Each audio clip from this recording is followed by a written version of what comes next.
my dear students, and once again welcome back to the English online classes. We all are in this very third chapter, discovering that the saga continues, and I think and I hope that you all are keeping pace with the various videos that are uploaded regarding the chapter. As such, I have uploaded only 2 videos related to the chapter, and let me continue with the rest of the chapter with a quick feedback of what we have done in the previous 2 videos. Discovering Tut, the saga continues as the name is given. I have explained to you in the very first video what it means. Discovering Tut. Tut is King Tut here, about whom we people are going to study something related to his life and maybe something related to his death. I don't want to open the mysteries beforehand. And the saga continues means the mystery, the story continues. So that title itself tells us that maybe we will not get anything out of it except a few information.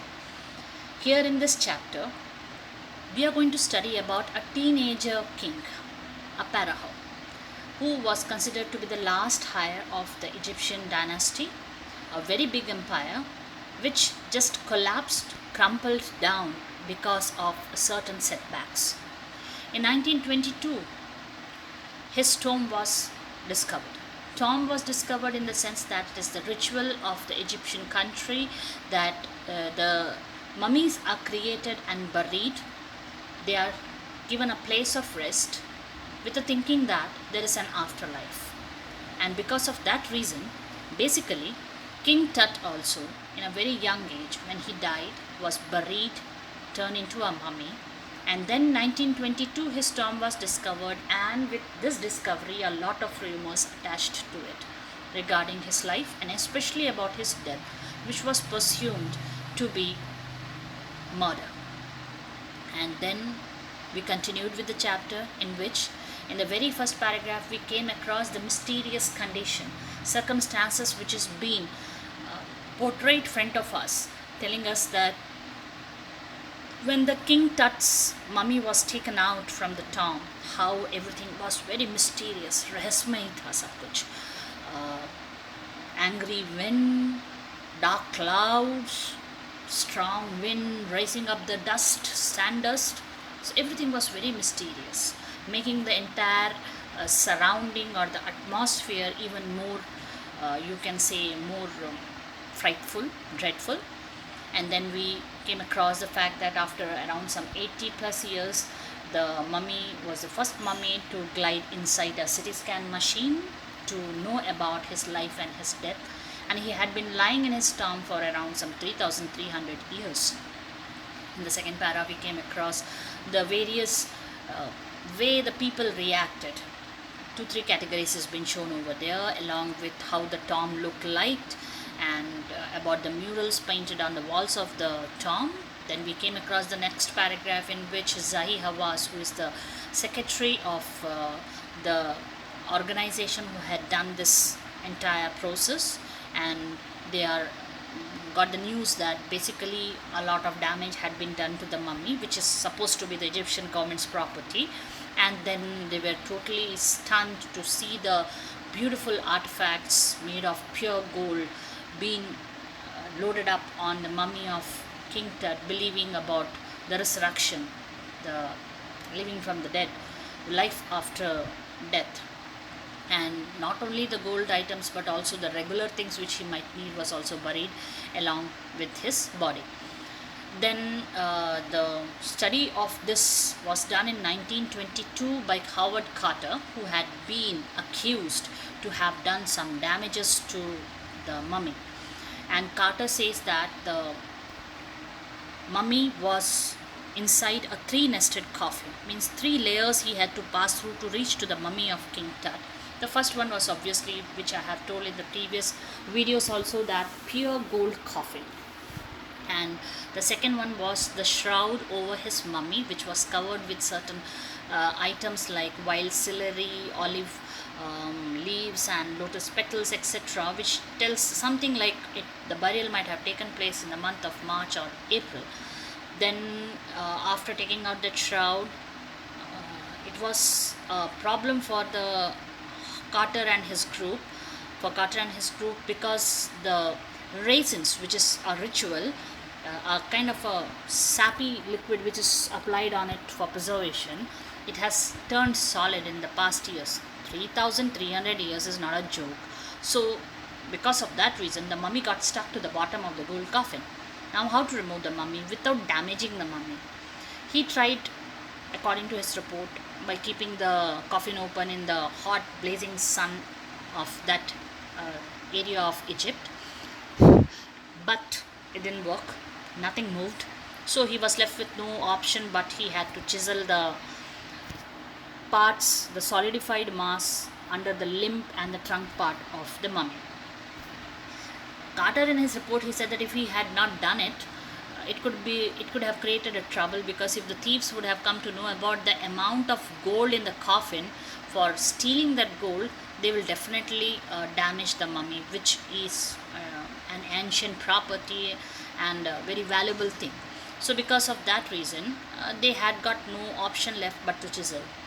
Lots of gold items were there. I have read out a few, like collars were there, necklaces were there, bracelets, amulets, many things were there, maximum made of gold.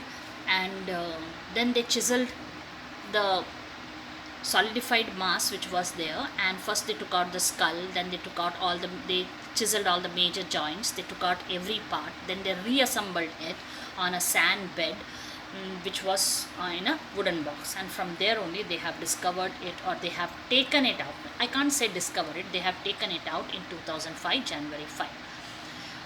Archaeology, in the next two paragraphs, we studied something about what archaeology is and what all these studies are related to. I think archaeology, maximum of is that branch which deals with the hidden treasures, ancient items. And earlier, what it was only related to the treasure, but as the time passed, maybe it became more elaborate, and its area of study increased. It elaborated, and they started studying all the things, including mysteries behind the death of those whose bodies were found or excavated. And then in this process only, what happened is that in 1968 means in 1922 his tomb was discovered by Howard Carter. Then in 1968, it has been said that an anatomy professor, he x-rayed the mummy of King Tut, and he made a statement that below the raisin which covered the chest, the breastbone and front ribs were missing. And it was a great accusation, on a very big accusation on Howard Carter. It means that he and his group had done major damages to the mummy. Now when we are coming to this, definitely X-ray and CT scan, if we compare, then automatically we find that the CT scan can be giving much more better results with its 3D image and all. So because of that reason, they decided that they will let this mummy go through a CT scan to find out answer for two very big questions lingering to it. That is, first thing, what was the age when he died, and how did he die? This is what we people have done in the previous videos, and let's continue with the rest. King Tut's demise was a big event, even by royal standards. He was the last of his family's line, and his funeral was the death rattle of a dynasty. But the particulars of his passing away and its aftermath are unclear. Now, King Tut's demise, his death, his passing away, had been considered to be a very big event, even if we see in the royal way also. Actually, the fact is that he was the last of his family, and his funeral was a kind of a, you can say that it brought a rattle of a dynasty. Rattle means it brought about a collapsing or demolishment, or you can say that ruin of an entire big dynasty of Egypt. But still, how he passed away, means what was the reason of his death, and after his death, what all things happened, that is not having a clear description. Now in this paragraph which I am going to read out, we are going to come across a little bit about his forefathers. It might feel that you might get a bit confused, but I know my class 11th is very smart enough to understand the things. Amenhotep III, Tut's father or grandfather, was a powerful pharaoh who ruled for almost 4 decades at the height of the 18th dynasty's golden age. His son Amenhotep IV succeeded him and initiated one of the strangest periods in the history of ancient Egypt. The new pharaoh promoted the worship of the Aten, the sun disk, changed his name to Akhenaten or servant of the Aten, and moved the religious capital from the old city of Thebes to the new city of Akhenaten, known now as Amarna. He further shocked the country by attacking Amun, a major god, smashing his images and closing his temples. It must have been a horrific time, said Ray Johnson, director of the University of Chicago's Research Center in Luxor, the site of ancient Thebes. The family that had ruled for centuries was coming to an end, and then Akhenaten went a little wacky. Okay, now the story is like this. Basically, it is considered, according to whatever studies have been made, it reveals that Tut's father or grandfather, we don't know, was Amenhotep III.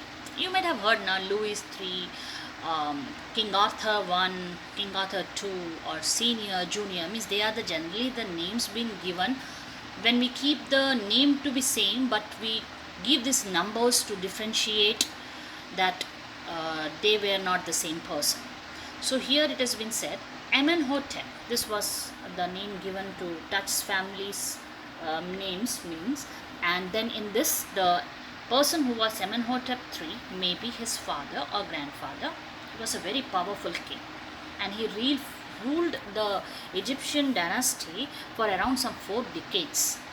Then he died, and obviously when he died his son will become the successor, and he was Amenhotep IV. Now you understood 3, 4. Name is same, Amenhotep, but his father was 3 and he is 4. So he became the successor. He succeeded him. But as he came into rule, he started acting very odd, in very strange manner. It is considered or recorded to be the strangest period in the history of ancient Egypt. Do you know what he did? The moment he came into rule, he started promoting the worship of another god other than what his family was doing. And the name of that god was Aten, the sun disk, commonly named. Not only that, he changed his name from Amenhotep to Akhenaten. Akhenaten. In that Aten name is coming. No? It means servant of the Aten. That was not the end. After that, he did 2 more things. You know what? First, he moved the capital of his old place from its old place. It was in Thebes. From there, he moved it to another new place, a new city called Akhenaten. Now, when this Akhenaten, it is known as Amarna as well. And then that was not the stop. He even shocked the entire country by doing what? By attacking the temples of god Amun. Amun, who was considered to be the major god of his dynasty, he attacked the temples, he closed the temples, and he smashed the images. So, he did 3 things.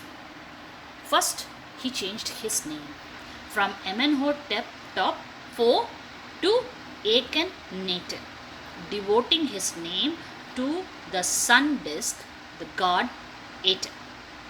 And second thing, he moved the capital from Thebes to Akhenaten, now known as well as known as Amarna. Then he closed the temples of the old god or the major god whom they used to worship, his family used to worship, that is Amun. And he smashed, means he broke the images of the god.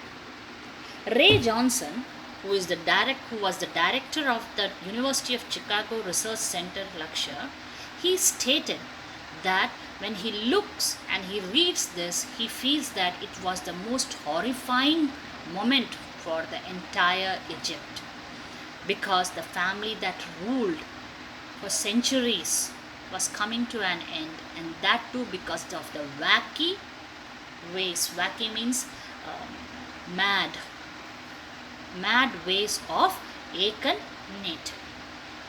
Now, after this, what happened? After Akhenaten's death, a mysterious ruler named Smenkhare appeared briefly and exited with hardly a trace. And then a very young Tutankhaten took the throne, King Tut, as he is widely known today.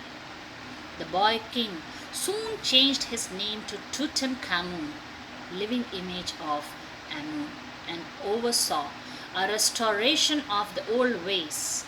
He reigned for about 9 years and then died unexpectedly. Okay.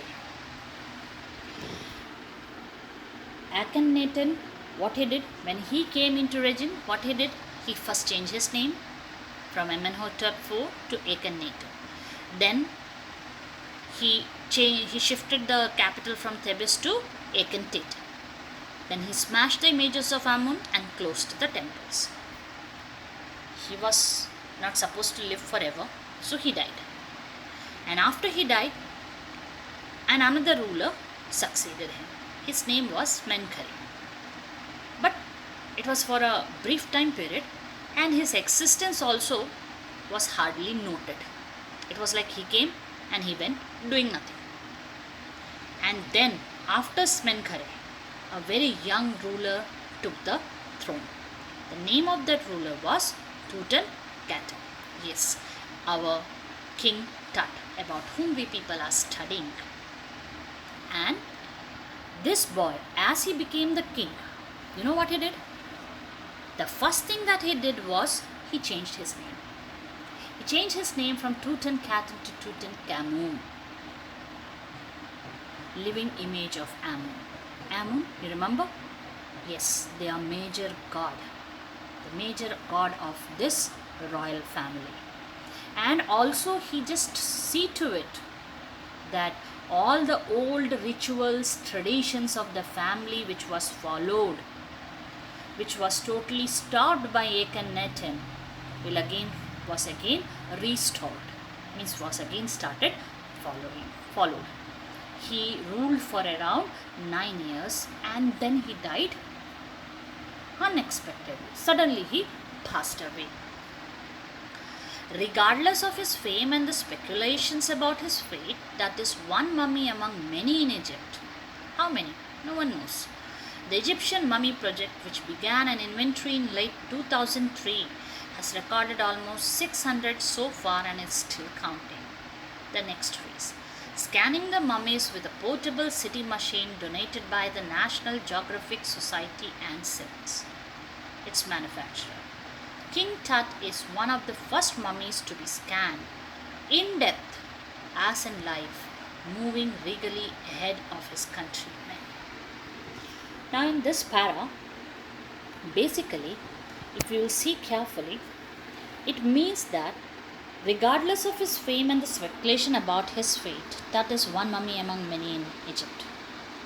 Means though King Tut is having a lot of rumors attached to him, and he has gained a lot of fame for trying to bring the family back to the old ways, traditions. Though he ruled only for 9 years and then he passed away, still he is one of the mummies among all the mummies found in Egypt. Now the question is, how many of them are there? How many mummies are there? Actually in 2003, the government started a project named as Egyptian Mummy Project.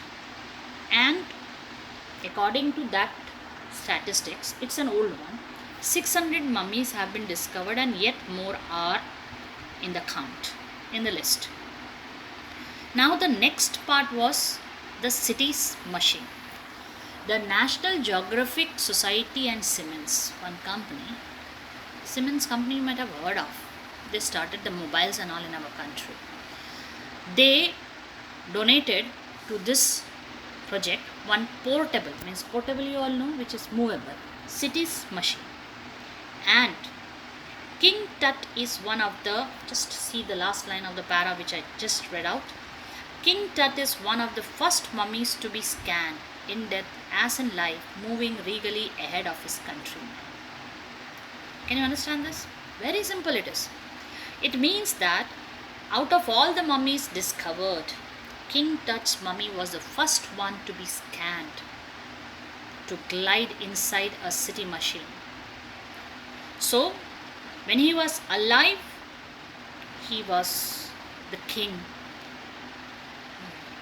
You can say that royally or regally, he was ahead of his countrymen. Yes, obviously, the subject follows the king. And when he died also, in all the mummies, he was the first one. So whether he was living or he was dead, he was ahead of everyone. Now about the city machine, a few things have been said. A city machine scanned the mummy head to toe, creating 1700 digital X-ray images in cross-section. Tut's head, scanned in 0.62 millimeters slices to register its intricate structures, takes an eerie detail in the resulting image. With Tut's entire body similarly recorded, a team of specialists in radiology, forensics, and anatomy began to probe the secrets that the winged goddesses of a gilded burial shrine protected for so long. City machine you all might have seen, or you might have come across, you might be knowing about it. It's a kind of a cylindrical machine, dome shaped, inside which the body is passed through, and then it creates the digital images, X-ray images of the body. And Tut was also done, and his 1700 digital X-ray images were created of 0.62 millimeter slices to read every complex, intricate, every complex structure, registering, reading the airy detail, the mysterious detail of the image that was coming up.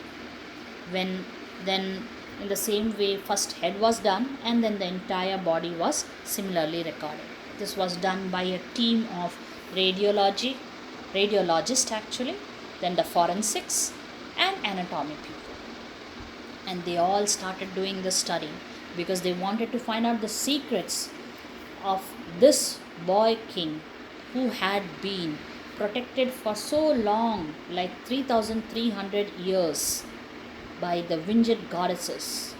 It is said like that only, that there are